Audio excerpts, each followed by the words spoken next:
Hello, colleagues. My name is Claudia Abar, and I am a kindergarten teacher in District 4. I'm also one of your virtual content specialists for kindergarten math. Today's video is going to be working with Unit 5, Day 3, which you will find on TeachHub under Week 27. As you go into this lesson, I will refer you to slide number 3, which is the implementation guidance slide, and it says, display slide B, or recreate and share the visual of slide B on the Pattern Shapes app from the Math Learning Center.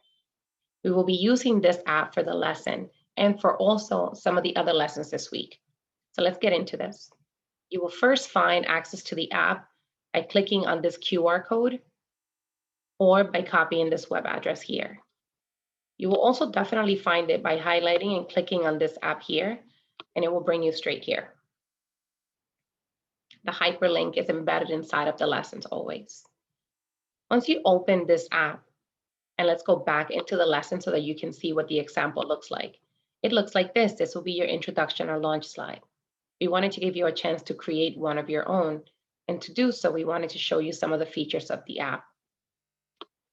So if we wanted to create this and we wanted to go back into the slide, you have the option of sharing the slide, sharing it in advance with your students and asking them to make observations. What we want them to do when they see it is tell us, what do you notice? Some of your students might notice that they have 13 triangles. Some might highlight that they see 10 on one side, 3 on another. We want the children to have a chance to count all of them and to answer in ones. So they will see that they have 10 ones here, 3 ones here. But what if you wanted to create your own and you wanted to make it a little bit less challenging or more challenging for your students? Let's go into the app. When you first highlight any shape on the app, when you first click on it, it will show up on your mat. There are a lot of features for this app. We will not be using all of them. I'm only going to go over the ones that will be relevant to this lesson. The very first thing that you can do is that you can rotate the shape or change the color. You can change the color by coming down here to the ink drop and choosing the color that you want to use. Apologies for that. You can also, once it is highlighted, you can decrease the shape of it so that you can fit more onto a mat.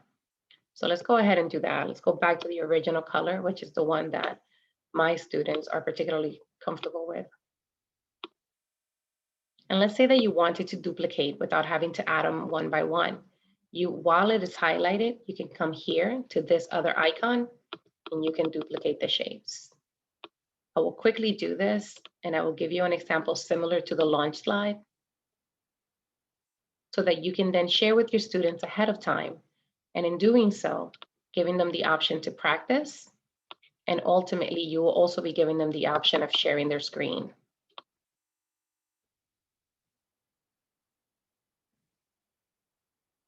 If you wanted to share a slide similar to this one with your students, or if you wanted to recreate the slide that you saw in the launch, you can do that by first making what you want here, and then you will come down here to the sharing option. When you have the option to share, you can save the image or copy the image. You can share the link, or you can share the code. I would just be cutting and pasting the code to highlight what we want to do.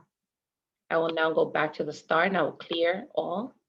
So when my student accesses this, they will put in the code that I gave them, which will show them this. Your student now has the option of highlighting, writing, or doing anything that they want on the text. For my students, I would ask them to make markings as they show me how many they are counting. So I will have them do 1, 2, 3, 4, 5, 6, 7, 8, 9, 10. My students might now write that we have 10 ones here and that we have 1 here. If this is all that they wanted to share, great. Now, once a student does any kind of work on the code that you have given them, the code that you already gave them will no longer be valid and it will recreate a new code for them to share with you. Process is exactly the same. You will come down here to the sharing option. It would generate a new code for them. They will cut and paste this code and send it to you so that you can then either see the work that they have done. Let's clear all first, so that you can see the work that they have done, or maybe you want them to share with the class and they will share this, which is the work that they did with their class. The work that they did with your code and recreating it and showing their markings. Now, again, as we do this, this is just one of the many tools that you can use with your students. You might use anything else that you feel comfortable with and that has been working with your class. We wanted to give you access to this app because we will be referring to it again in other lessons. Hope you enjoyed this video. Talk to you soon.